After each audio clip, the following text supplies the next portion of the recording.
feel to be here today? It's pretty amazing. You know, it's a little bittersweet because it's the second to last one.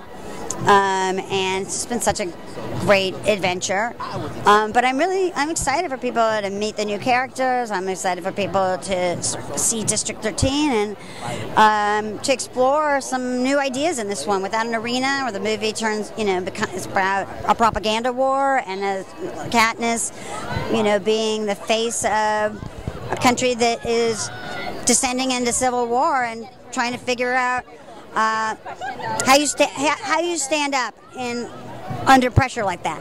Is there like a specific thing that was a bigger challenge for you guys on this movie? Well, the length of the shoot, because we did the two movies back to back, was really intense. I mean, it's 150 days of shooting, very, very long winter, very cold winter, and we lost a cast member, and that's something that, you know, I never will ever go through anything on the making of a movie that's like that.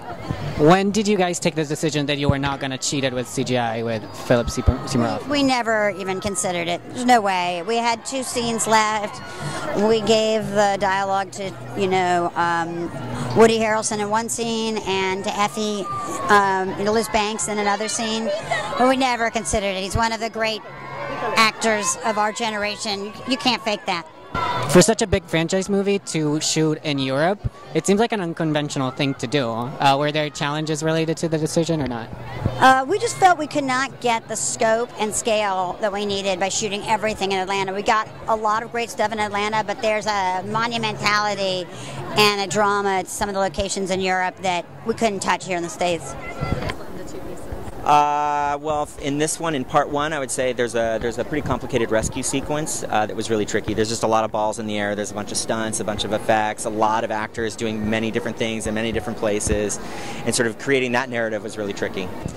The biggest challenge is continuing to grow the franchise and surprise the audience and the fans and stay true to the book and faithful to it so that all of us wouldn't be disappointed with the book that we love so much.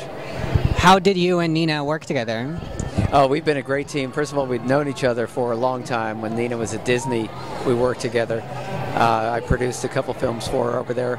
And it's such a big, enormous undertaking that there's so many things from script development, casting, and then the production itself through the editing, marketing, and release. It's definitely a 2-person job, and just love Nina so much. Do you know already if you're going to need pickups and you're going to go back into production for some stuff, or it's a decision that's going to come later on? We're not going to need pickups, but there's still one last shot left to do, and I'm not going to tell you what. Oh my God, so much pressure. How does it work when you're making 2 movies at once, basically? How is that different? Do you guys have different budgets, like separate, or you just shoot it as a huge movie? Treated it like one long 4-hour movie and one long 4-hour script. We knew where we were going to split it, but actually even that changed a little bit over the course of shooting, actually. So it was treated like one book and one film. But there's so much in it that it just couldn't be done in a normal 2-hour format. I'm curious, how did that affect the editing? Like, how did you guys... Well, once we decided where it would be split, then we prioritized the first movie first, and we tried to shoot somewhat in sequence so that the editors could start working on the first one.